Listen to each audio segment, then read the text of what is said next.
ओ श्री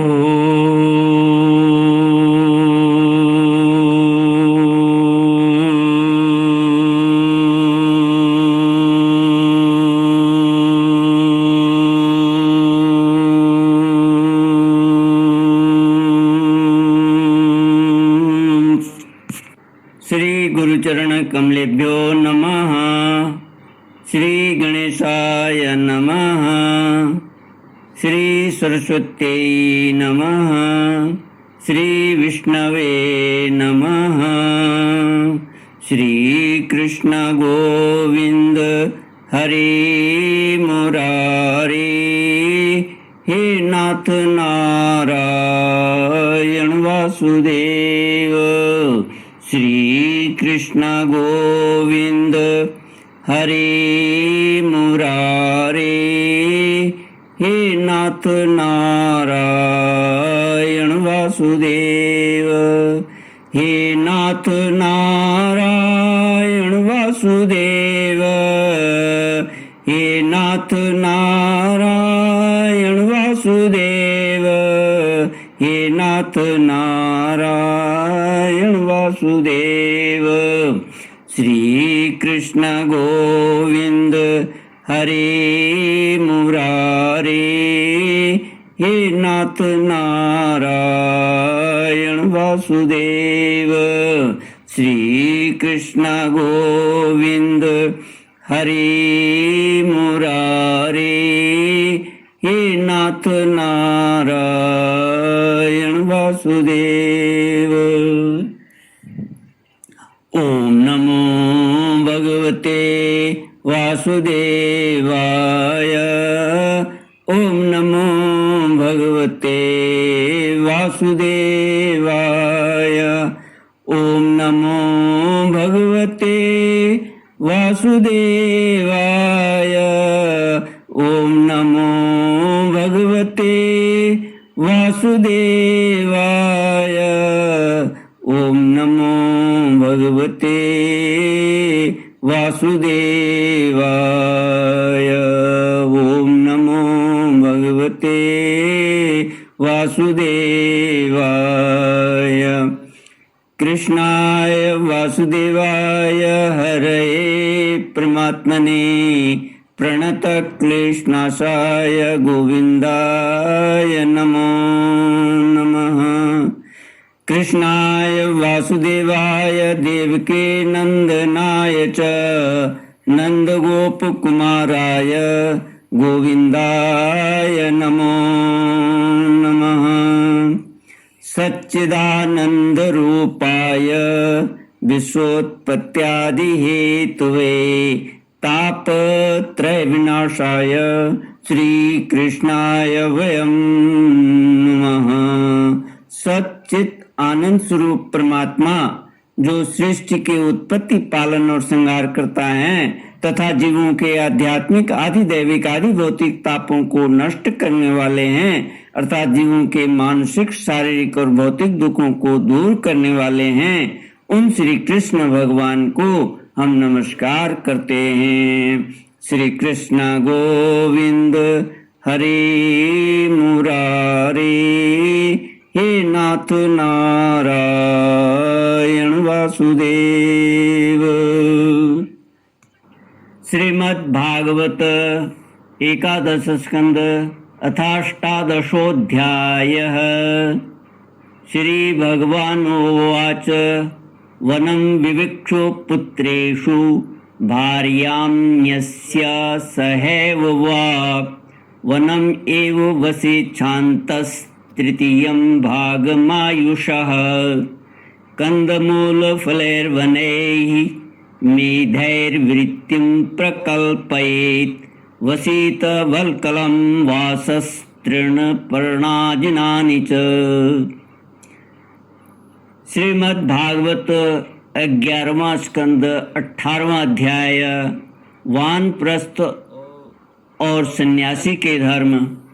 भगवान श्री कृष्ण कहते हैं, प्रिय उद्धव, यदि गृहस्थ मनुष्य वानप्रस्थ आश्रम में जाना चाहे तो अपनी पत्नी को पुत्रों के हाथ सौंप दे अथवा अपने साथ ही ले ले और फिर शांत चित्त से अपनी आयु का तीसरा भाग वन में ही रहकर व्यतीत करे। उसे वन के पवित्र कंद मूल और फलों से ही शरीर निर्वाह करना चाहिए। वस्त्र की जगह वृक्षों की छाल पहने अथवा घास पात और मृगछाला से ही काम निकाले। केश, रुएं, नख और मूछ, दाढ़ी, रूप, शरीर के मल को हटावे नहीं। दातुन न करे, जल में घुसकर त्रिकाल स्नान करे और धरती पर ही पड़ रहे।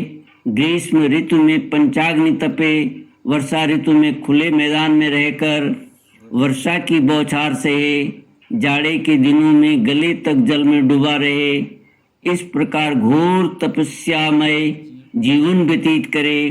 कंद मूलों को केवल आग में भूनकर खा ले अथवा समयानुसार पके हुए फल आदि के द्वारा ही काम चला ले। उन्हें कूटने की आवश्यकता हो तो ओखली में या सिल पर कूट ले, अन्यथा दांतों से ही चबा चबा कर खा ले। वानप्रस्थाश्रमी को चाहिए कि कौन सा पदार्थ कहाँ से लाना चाहिए, किस समय लाना चाहिए, कौन कौन पदार्थ अपने अनुकूल हैं, इन बातों को जानकर अपने जीवन निर्वाह के लिए स्वयं ही सब प्रकार के कंद मूल फल आदि ले आवे।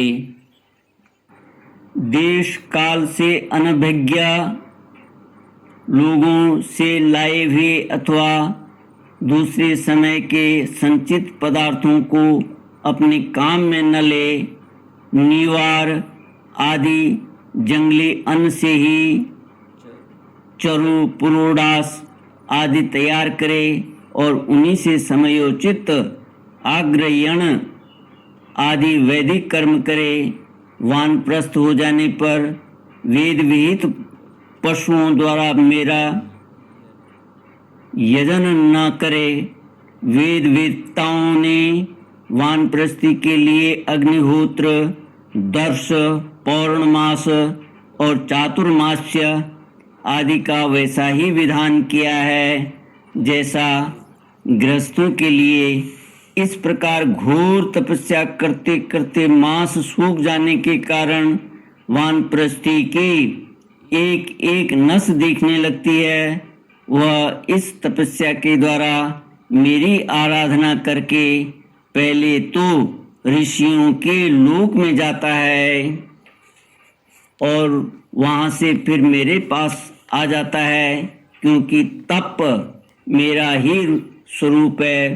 प्रिय उद्धव, जो पुरुष बड़े कष्ट से किए हुए और मोक्ष देने वाले इस महान तपस्या को स्वर्ग, ब्रह्मलोक आदि छोटे मोटे फलों की प्राप्ति के लिए करता है, उससे बढ़कर मूर्ख और कौन होगा। इसलिए तपस्या का अनुष्ठान निष्काम भाव से ही करना चाहिए। श्री कृष्ण गोविंद हरे मुरारे, हे नाथ नारायण वासुदेव। भगवान कहते हैं, प्यारे उद्धव, वानप्रस्थी जब अपने आश्रमोचित नियमों का पालन करने में असमर्थ हो जाए, बुढ़ापा के कारण उसका शरीर कांपने लगे, तब यज्ञाग्नियों को भावनाओं के द्वारा अपने अंतःकरण में आरोपित कर ले और अपना मन मुझ में लगाकर अग्नि में प्रवेश कर जाए। यह विधान केवल उनके लिए है जो विरक्त नहीं है। यदि उसकी समझ में यह बात आ जाए कि काम्य कर्मों से उनके फल स्वरूप जो लोक प्राप्त होते हैं वे नरकों के समान ही दुखपूर्ण हैं, और मन में लोक परलोक से पूरा वैराग्य हो जाए तो विधि पूर्वक यज्ञाग्नियों का परित्याग करके संन्यास ले ले। जो वानप्रस्थी सन्यासी होना चाहे वह पहले वेद विधि के अनुसार 8 प्रकार के श्राद्ध और प्राजापत्य यज्ञ से मेरा यजन करे। इसके बाद अपना सर्वस्व ऋतुज को दे दे, यज्ञाग्नियों को अपने प्राणों में लीन कर ले और फिर किसी भी स्थान, वस्तु और व्यक्तियों की अपेक्षा न रखकर स्वच्छंद विचरण करे। उद्धव जी, जब ब्राह्मण संन्यास लेने लगता है तब देवता लोग स्त्री, पुत्र आदि सगे संबंधियों का रूप धारण करके उसके संन्यास ग्रहण में विघ्न डालते हैं। वे सोचते हैं कि अरे, यह तो हम लोगों की अवहेलना कर हम लोगों को लांघ कर परमात्मा को प्राप्त होने जा रहा है। यदि सन्यासी वस्त्र धारण करे तो केवल लंगोटी लगा ले और अधिक से अधिक उसके ऊपर एक ऐसा छोटा सा टुकड़ा लपेट ले कि जिसमें लंगोटी ढक जाए तथा आश्रमोचित दंड और कमंडलों के अतिरिक्त और कोई भी वस्तु अपने पास न रखे। यह नियम आपत्ति काल को छोड़कर सदा के लिए है। नेत्रों से धरती देखकर पैर रखे, कपड़े से छानकर जल पिए, मुंह से प्रत्येक बात सत्यपूत, सत्य से पवित्र हुई निकले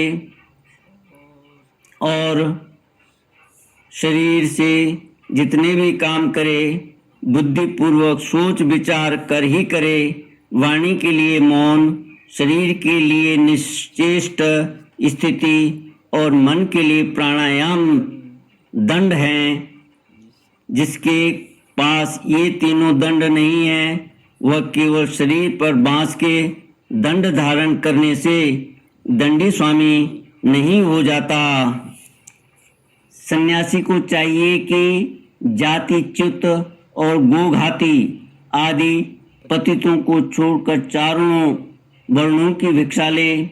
केवल अनिश्चित 7 घरों से ही जितना मिल जाए उतने से ही संतोष कर ले। इस प्रकार भिक्षा लेकर बस्ती के बाहर जलाशय पर जाए, वहाँ हाथ पैर धोकर जल के द्वारा भिक्षा पवित्र कर ले। फिर शास्त्रोक्त पद्धति से जिन्हें भिक्षा का भाग देना चाहिए उन्हें देकर जो कुछ बचे उसे मौन होकर खा ले। दूसरे समय के लिए बचा कर न रखे और न अधिक मांग कर ही लाए।